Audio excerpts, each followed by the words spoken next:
1910 was a different world. The kind of world where the air smelled like coal smoke and horses still outnumbered cars. I was just a boy back then, around 11 years old, running the streets of Brooklyn with scuffed shoes and a head full of dreams, or trouble, depending who you asked.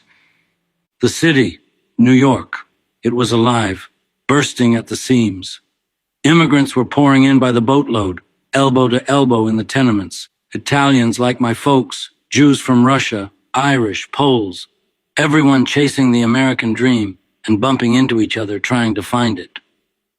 The streets were loud, pushcarts, pianos playing through open windows, kids shouting, preachers yelling, gangs brawling. You learned to fight, to hustle, or you got eaten alive. The country was on the edge of change. Teddy Roosevelt had just left the White House, and Taft was in, but regular folks didn't care much who sat in Washington. They cared about putting bread on the table. Factory work was brutal. Long hours, low pay, and no protections. You could lose a finger and still be expected to finish your shift. Unions were starting to rise, but so was tension. There were strikes, riots, police crackdowns. The rich lived like kings, the poor like rats, and everyone could feel the pressure building. Technology was creeping in. The telephone was still a miracle to most folks, and cars were rare enough to turn heads when one rolled down the block. But everything was moving fast. Planes had just gotten off the ground, literally. Movies were silent, short, and black and white, but even then they had magic. A nickel got you a ticket to another world for 10 minutes, and if you had a nickel, you were lucky. And then there was the crime. Oh, it was there, believe me. The big gangs were starting to rise. Not the syndicates yet, not the outfit or the commission, but the seeds were there. Street gangs like the 5 Points, the Navy Street Boys, protection rackets, numbers games, crooked cops looking the other way. It was raw, disorganized, and dangerous. A perfect place for a sharp kid to climb if he had the guts. The scar. Yeah, that's the one everyone remembers. Right side of my face. 3 deep cuts from my ear to my jaw. That's where Scarface comes from, though I hated that name. Only reporters and enemies called me that. My friends, they knew better. It happened when I was around 18, working as a bouncer at the Harvard Inn, a joint on Coney Island run by Frankie Yale. I was still green, but already known for having a temper. One night, a guy comes in with a girl. Well-dressed, smug type. I make a crack about her looks.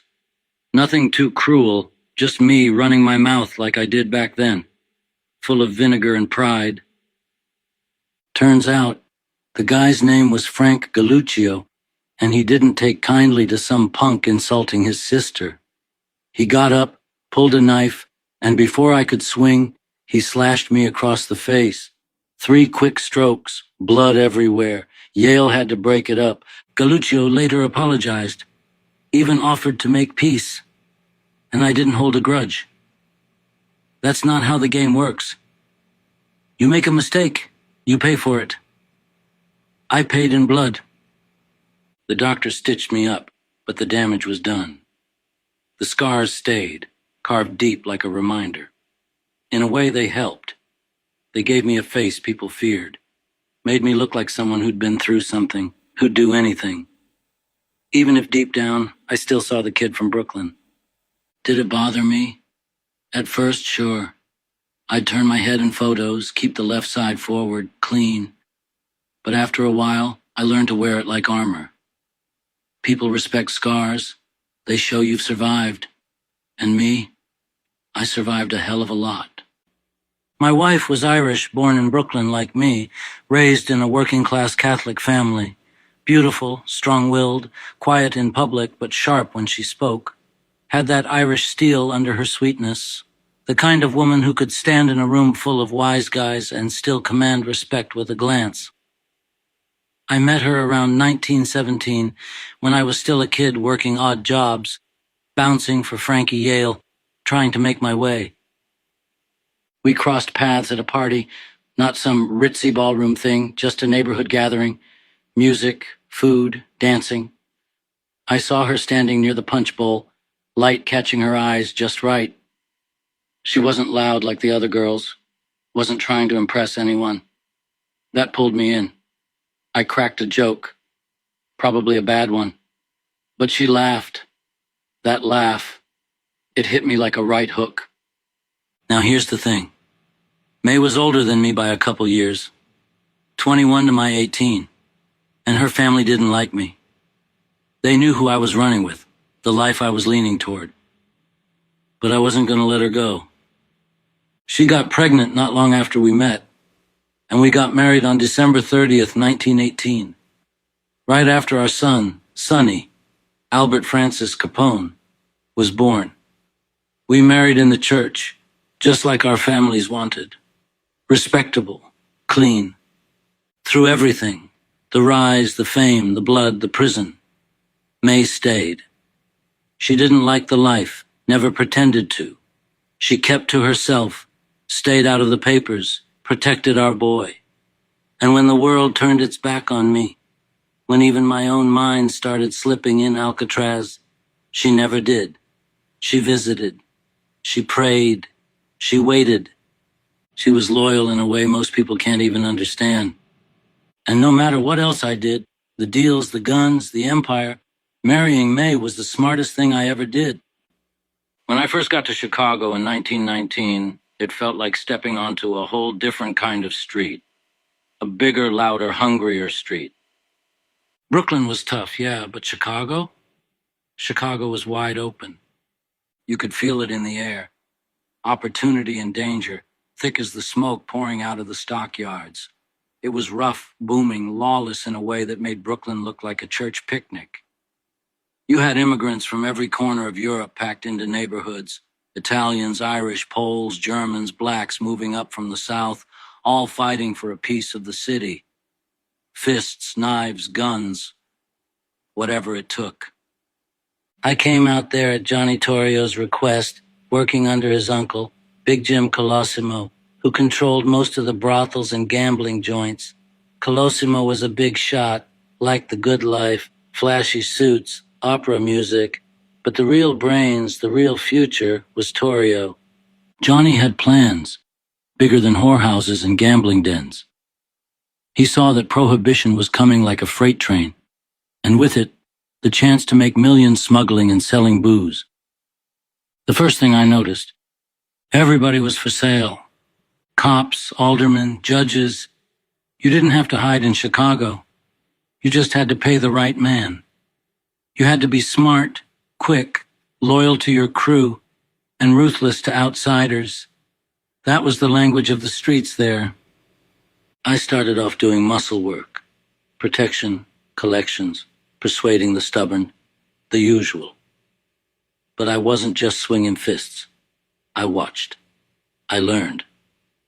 I saw how Johnny greased the politicians, how he ran operations like a businessman, not just a thug. And I made damn sure people noticed me, how I handled problems without making a mess, most of the time, how I moved up. Chicago had blood in its gutters and gold in its pockets, and I knew from the first step off the train, if I played it right, this city was mine for the taking, and it was, for a while. When I first got to Chicago, I didn't start out living like a king. Not even close. I stayed low, stayed smart. Early on, I lived in the South Side, near the neighborhoods where Torrio operated. Working class areas, mostly immigrant families packed into flats and narrow houses. I blended in. I wasn't there to show off. I was there to learn the city, get a feel for the streets. But once I started climbing, once the money started flowing from the bootlegging and the speakeasies and the gambling halls, I moved the family into better neighborhoods. First real step up, South Prairie Avenue, in a nice, respectable place. Middle class. Trees lining the streets. Nothing too flashy. I had May and little Sonny with me, and I wanted to give them a good life. Or at least the picture of one. Later on, as I got bigger, we moved out to Cicero, a suburb just outside Chicago. Cicero was perfect for a man like me. Away from the nosy city cops, under the thumb of local politicians, I could control with bribes and promises. We made Cicero our fortress. I wasn't just living there. I ran the place. Mayors, judges, police chiefs, all answering to the outfit, all answering to me.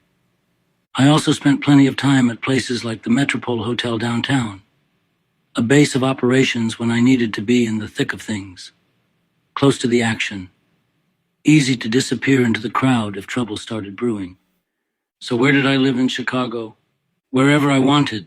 But officially, first the South Side, then South Prairie Avenue, then Cicero, my own personal kingdom. And every step of the way, the house got bigger, the cars fancier, the guards thicker. Because when you're Al Capone, home isn't just where you sleep. It's where you build your empire. Big Jim Colosimo and Johnny Torrio, the two men who shaped the early game in Chicago, their stories tell you everything about how this world really works. Big Jim Colosimo was the original boss when I first came to town. He wasn't a nobody. He was the man back then. Ran most of the city's brothels, gambling houses, and rackets. Dressed sharp, lived large, loved the spotlight. Diamonds, tailored suits, big parties, big opera singer wife. Problem was, Big Jim got comfortable. When Prohibition hit in 1920, Johnny Torrio saw it for what it was. The biggest money train in history. But Big Jim, he didn't want to get into the bootlegging business. Thought it was too risky, too dirty. Said he didn't need the heat. He was already rich. Torrio pushed him to change his mind. Big Jim said no. And in this life, when you say no to opportunity and to your own underboss, you don't stay in the picture long. In May 1920, Big Jim got gunned down in the foyer of his own cafe, Colosimo's Cafe, 2126 South Wabash. Broad daylight, one clean hit. Nobody ever officially pinned it on anyone. But between you and me, Johnny set it up. Maybe even used me or Frankie Yale's guys to pull the trigger. It was business, not personal. Colosimo was in the way, and Torrio was ready to build something bigger. Now Johnny Torrio, he was smarter. After Big Jim was out of the way, Johnny took the throne and expanded everything. Brothels, gambling, and now bootlegging on a massive scale. He made deals with other gangs, Irish, Polish, Jewish, tried to keep peace while everybody got rich. He ran it like a businessman, not a bloodthirsty thug. I learned more from Torrio than anybody else alive. But in 1925, after a few bloody wars with rivals like the North Side Gang, and after getting shot multiple times in an assassination attempt outside his home, Johnny got the message. It was time to retire. He survived the hit, barely. When he got out of the hospital, he packed up, handed the whole Chicago empire over to me and moved back east. Lived quiet, invested his money, stayed out of the papers. Johnny died decades later in 1957 from a heart attack. Not a bullet, not a prison cell. That's how smart he was. Big Jim, flashy, stubborn, dead at 42. Johnny Torrio, smooth, patient, lived to old age. Two paths. One lesson. In our world, you either adapt or you get buried. How did I land in Alcatraz? Simple. They wanted to break me. Let's back up a little. After they nailed me on income tax evasion in 1931, I got sentenced to 11 years in federal prison. They sent me first to Atlanta Federal Penitentiary in 1932. Atlanta wasn't a country club, but let's just say, if you had money, if you knew how to grease the right palms, you could make life there a little easier. Better food, better work assignments, some breathing room.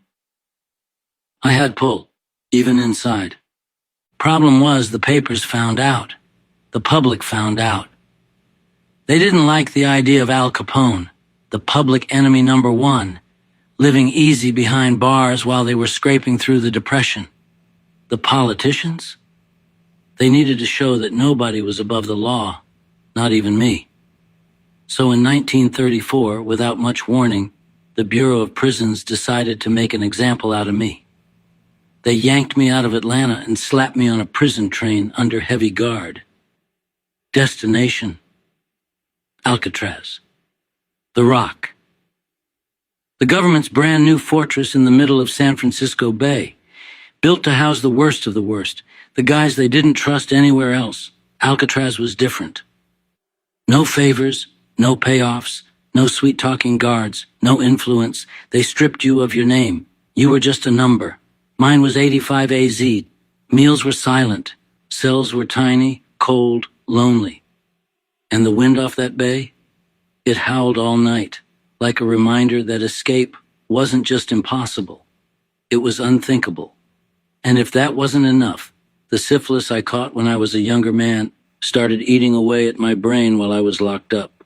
Slowly, piece by piece, I slipped. The man who ruled Chicago was reduced to a prisoner fumbling through simple tasks, picking at a banjo to pass the time. I practiced every day. It gave me something to focus on, a rhythm, a shape to the time. I learned by ear, slow and stubborn. No one taught me, and no one needed to. I wasn't trying to impress. I was trying to remember who I was before the world hardened me. Music didn't judge. It didn't ask questions about blood or business. It just waited to be played. So what was my relationship to music? It was the only thing in my life that didn't want something from me. Not fear, not loyalty, not money, just my attention. And in return, it gave me peace, even if only for a few minutes at a time. I wasn't no professional. Don't go picturing me on stage in a suit.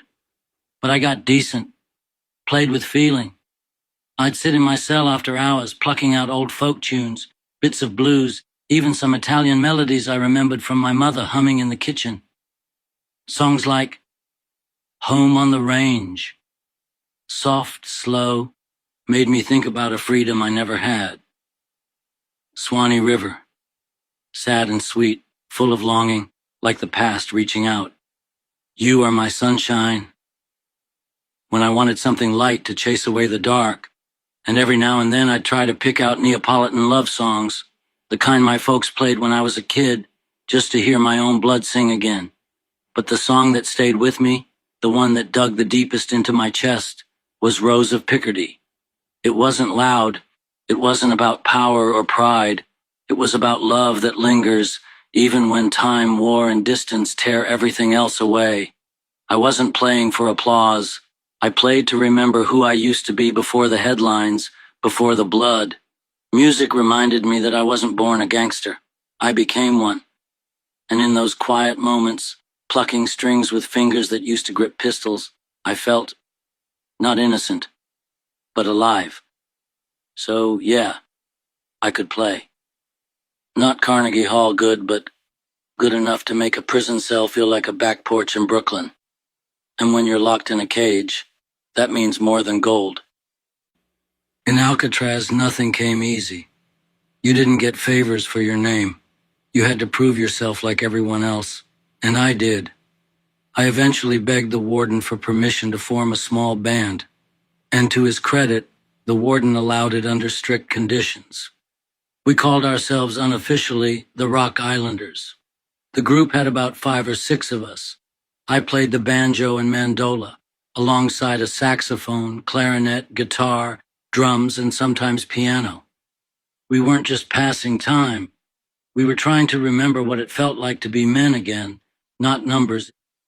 We performed on Sundays during chapel services. Nothing fancy, just quiet music in a stone room filled with silence. For a few moments, the other inmates weren't convicts, and we weren't criminals. We were just human beings listening to something honest. Playing with other inmates, guys I didn't talk to on the tier, guys who'd killed, stolen, betrayed. We came together for one thing that didn't belong to the past or the crime. Sound, harmony, rhythm, no lies, no schemes, just the truth that comes from strings and breath and beat. We weren't saints. Hell, most of us weren't even decent. But in those moments, when the chapel filled with music instead of silence, it felt like the bars faded just a little. We weren't trying to escape the island. We were trying to escape ourselves. So how did I feel? Grateful. Grateful for every note, every broken melody, every stolen second of peace. Because when the music started, I wasn't Al Capone the gangster. I was just a man, still capable of beauty. I was born Catholic, baptized, confirmed, the whole thing. My mother, Teresa, made sure of that. She didn't miss Mass. She didn't miss a prayer. In our house in Brooklyn, the church was a presence. The crucifix on the wall, the smell of incense still clinging to our Sunday coats, the way my mother muttered prayers under her breath while cooking or cleaning. It was the air we breathed growing up. You didn't question it. It was part of who you were, like your blood. Now, was I a good Catholic? Not by a long shot. I bent a lot of rules, broke even more. I lived by a code: loyalty, family, respect. But it wasn't always the church's code. I ran saloons. I sold liquor during Prohibition. I ordered hits when business needed it. I knew the difference between right and wrong. But in my world, sometimes wrong paid the rent. Still, the church never left me. I always considered myself a believer. I donated a lot of money to Catholic charities, to churches, to hospitals. Quietly. I wasn't trying to buy forgiveness. I guess deep down, I wanted to stay connected to something pure, something bigger than me. Even when I was doing the devil's work by day, I still made the sign of the cross at night. I still taught my son to pray. I still asked God for protection, for my family, for myself. When I got locked up, first in Atlanta, then Alcatraz, the faith I grew up with came back stronger. There's something about a prison cell that strips you down to what you really are. When the lights went out, when the cold crawled up through the floor, I'd lie there whispering Hail Marys into the dark, not bargaining, not begging, just trying to remember who I was before the streets hardened me. So how close was I to the Catholic religion? Close enough to never turn my back on it. Far enough that I always knew if there's a final judgment, I got a lot of explaining to do.